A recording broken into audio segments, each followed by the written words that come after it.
Welcome to Assisted Yoga.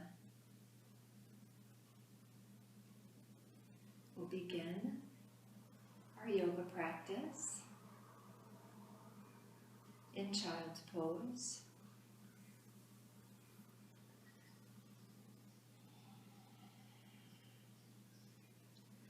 Resting the arms behind you, or extending the arms out in front of you, resting the forehead on the ground.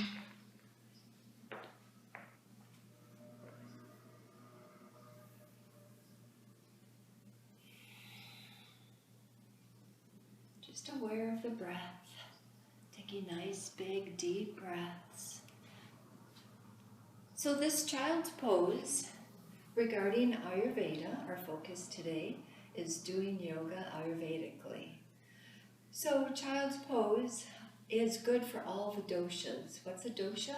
It's a constitution. So in Ayurveda, they look at body types and they see whether we're Vata, Pitta, or Kapha. And Vata means air, Pitta means fire, Kapha means water. We'll talk more about that as we do our yoga practice together. And with a nice big inhalation, come up to all fours, placing the hands below the shoulders, knees below the hips. Look between your knees and make sure that you don't see your feet, ankles, or shins for proper alignment. And in our cow pose, like a concave in our spine, we're going to arch the belly down to the ground. Lift the head up with a deep breath in. And as we exhale, pull the belly muscles in tightly. And then as you need to inhale, come back to the cow pose. Exhaling into the cat. Just keep going back and forth. So these first two poses, Child's Pose or Extended Child's Pose, and then this cat-cow, balances all the doshas. So we call it tridoshic, meaning that it is beneficial whether we've got too much air in the lower intestine or too much heat in the upper belly area, or too much stagnation in the lung area. So this would balance all three of those areas, as you can kind of tell. But if we're Vata, like myself, we'll come into staff pose. So all of us, Pitta, or Kapha, Pitta, and so today, can you be Kapha for me? Okay. All right. She's got a green shirt on. And she's got a green shirt on. And green representing, according to the chakras, it represents the area of the heart. So in our staff pose, we're going to come and we're going to sit. We're going to take the legs straight. We're going to squeeze the thigh muscles. And relax your legs and notice how you can grab your kneecap, that patella bone, and you're able to move the kneecap back and forth. Squeeze the thigh muscles. Notice how that lifts the body nice and straight. And then we can't move that patella bone back and forth. And then hands at our side. So if this posture is good for Vata, if we have too much air, then maybe we're too spontaneous, maybe we have too much creativity going on, and we aren't grounded and rooted. So then holding still, staying still is good. But now for Kapha, you can relax and then come back into the posture and try to maybe just be aware of a little movement. So then in general, this pose isn't good for, someone that would have a Kapha constitution. And then for someone that's Pitta, then, Pittas would normally, have a lot of determination in their life, and they're focused, and they can stay concentrated. So then you can loosen up and not bring so much of that, into this pose, just to be aware of how you're in the pose.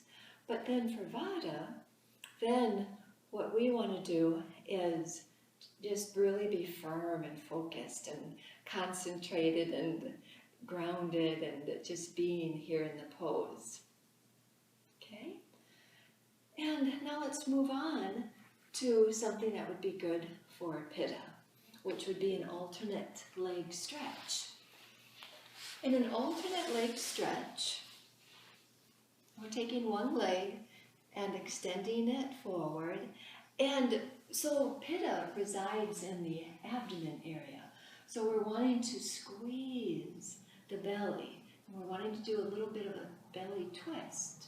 So what would be nice is to try to bring both arms down the leg so that you can create that abdomen twist, because we want to focus on the belly. Because if we're working with that third chakra, then somebody that has too much fire, too much Pitta, they might like hot, spicy foods because it keeps them out of balance. So then if there's too much Pitta, then try to not have the spicy foods, especially if there's acid reflux. Then, there is a big sign that there's too much fire, too much heat. Yeah, so then have some of the cooling foods. Coconut oil is real cooling. We can do a technique that's called Abhyanga. We'll talk about that later. And of course, this is yoga, so let's make sure that we're balanced and doing this stretch on both legs. So let's switch the legs.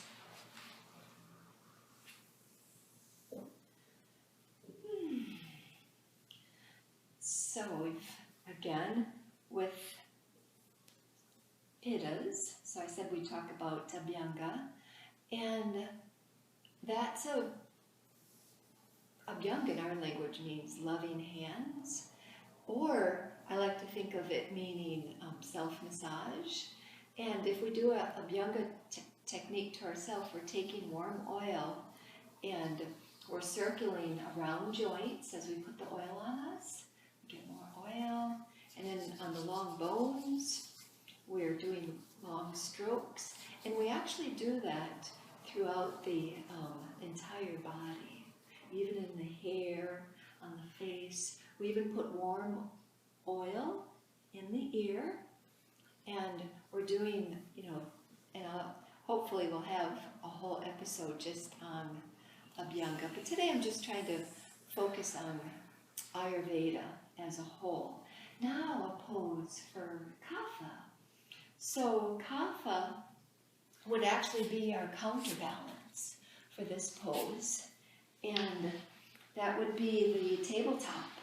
So we can sit with a little bend in the knees, nice straight spine, hands at our sides, spread the fingers, press all 14 knuckles into the ground.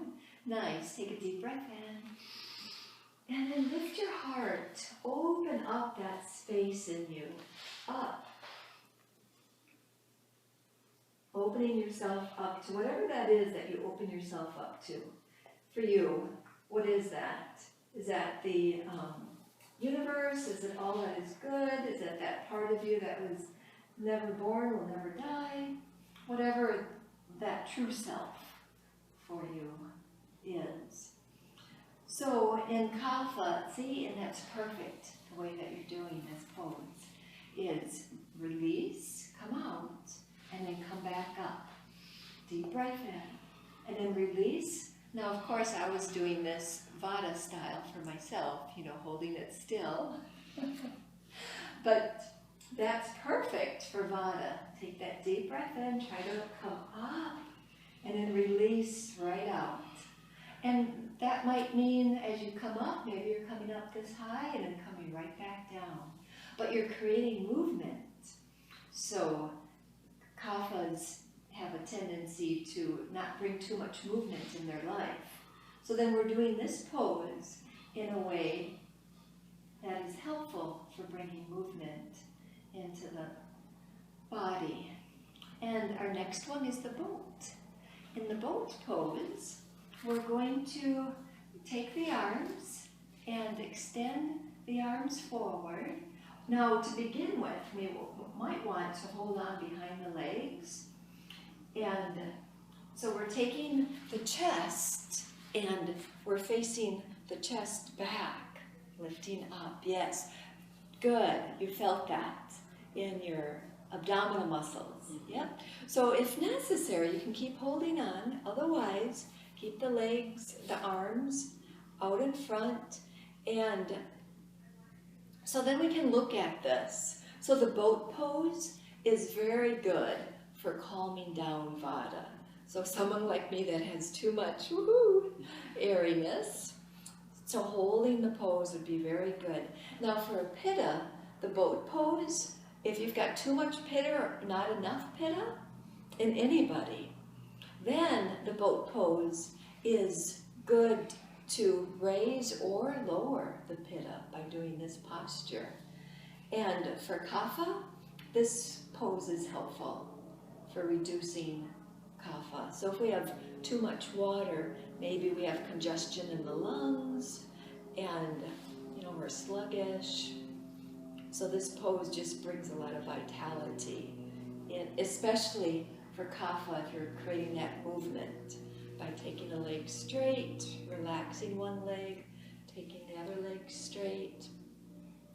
And moving on to our cobbler's pose, we can just fall forward, allowing the soles of the feet to come together. And so for vata or pitta, this is a calming. Now for kapha, this doesn't have too much of a calming benefit for kaphas. And then if we want to reduce kapha with this pose, what I would suggest is lift your legs up and then release them down. And I like to think about Ayurveda being preventative. So then that means that we are doing this according to your body type. So maybe a particular day you're kind of lethargic. So this pose we could actually do like the hummingbird. We could let the knees bounce because maybe we need a little lift in our day. But if it's one of those days where the brain is going fast and we're like type A personality wanting to get everything done, then hold your legs down firm and be grounded in this posture. Hence, grounding that vata. And with the pitta, you can just be here. And this will be a helpful pose just to find that balance, to reduce some of that intensity in your life.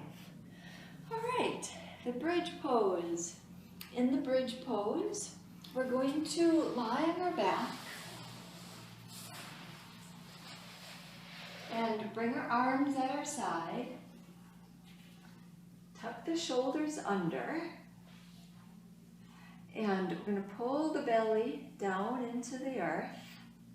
We're going to reach the fingertips towards the heels. And again, here's that heart trying to lift and open up. So as the heart lifts and opens, become present. I love yoga offering body, mind, spirit connection. So the heart is open to that spirit. The mind is present with what we're doing.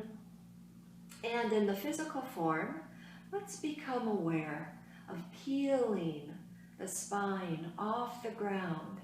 But don't lose that awareness in your mind as to being present.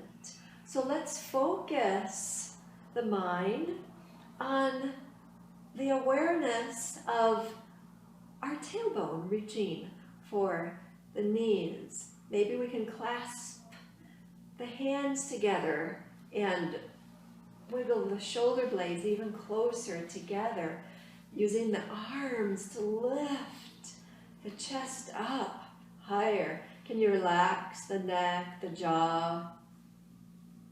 Let everything open. Can you press your bottom of your feet evenly into the ground to bring more length into this pose? Can you think about your belly muscles? Lift your pubic bone up, draw the lower ribs down, bring your heart towards your nose. Nice. And then relax the arms. Very slowly, mindfully.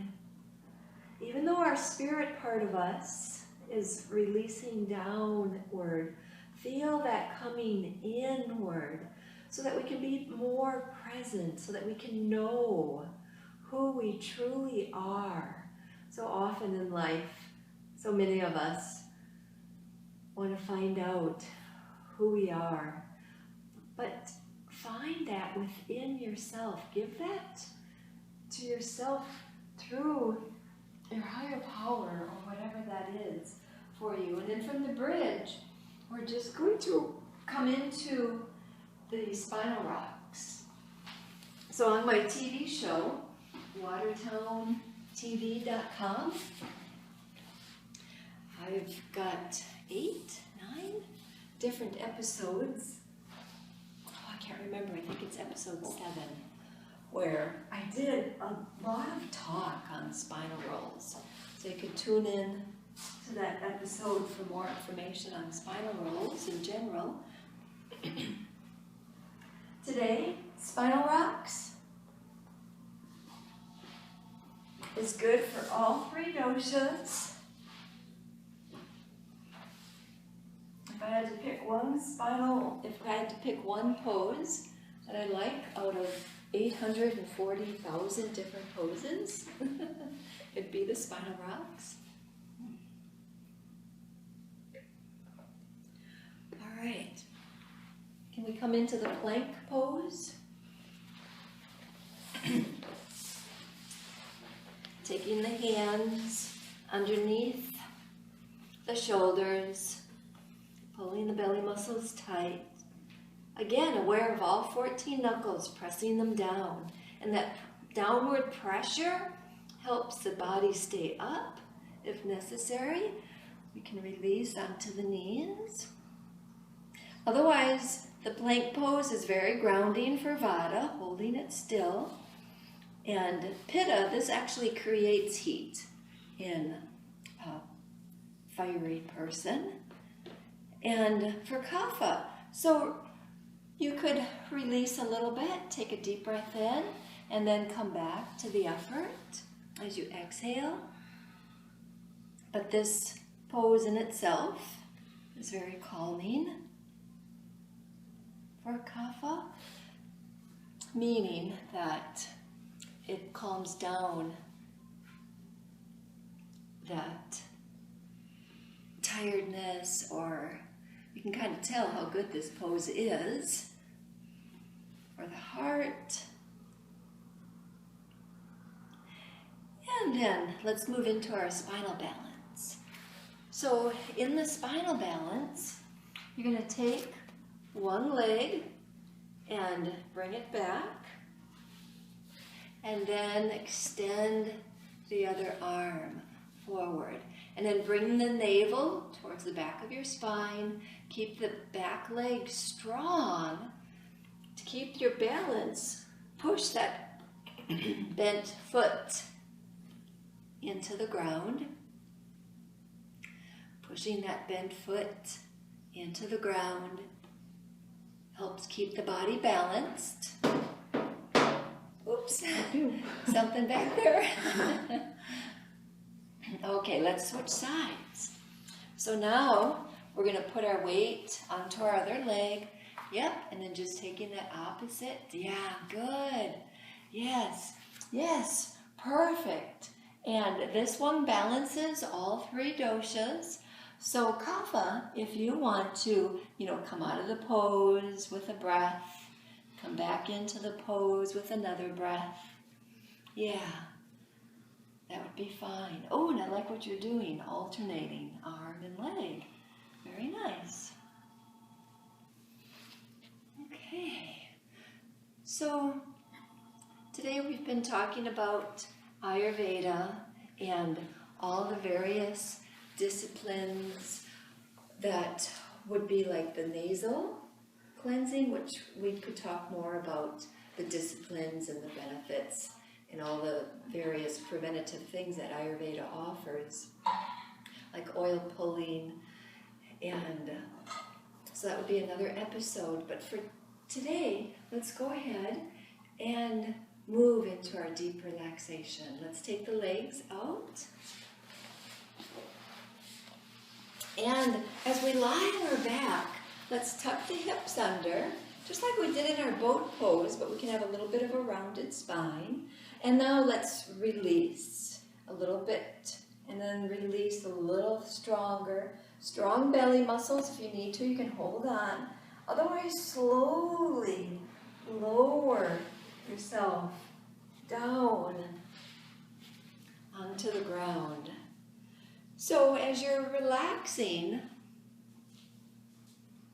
in the corpse pose,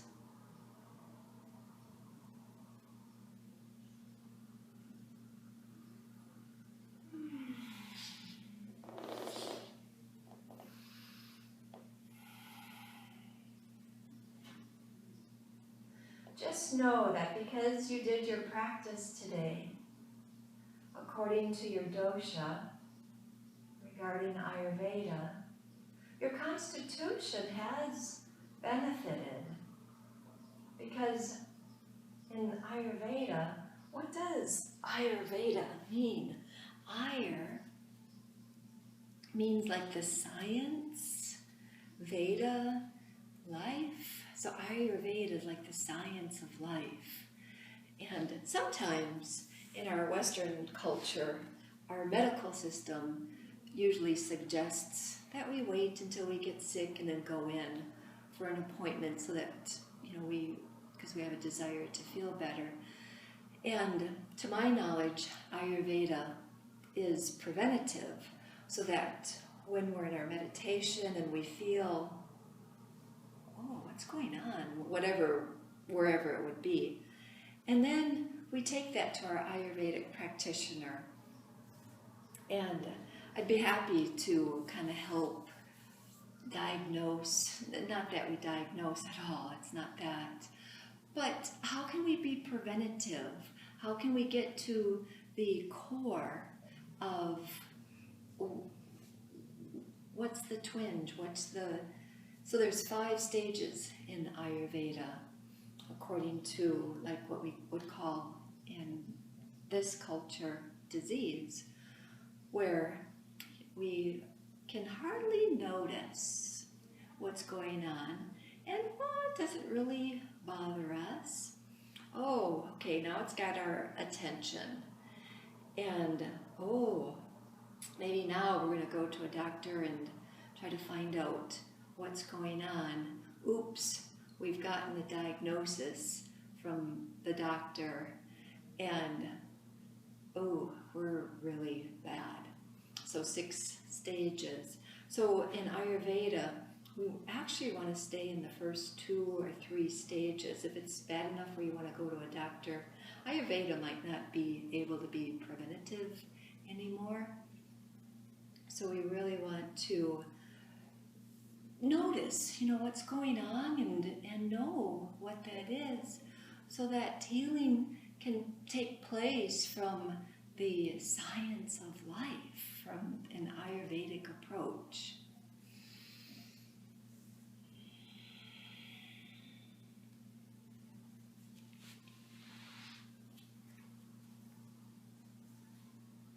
So allow your body to stay here and rest for as long as you'd like.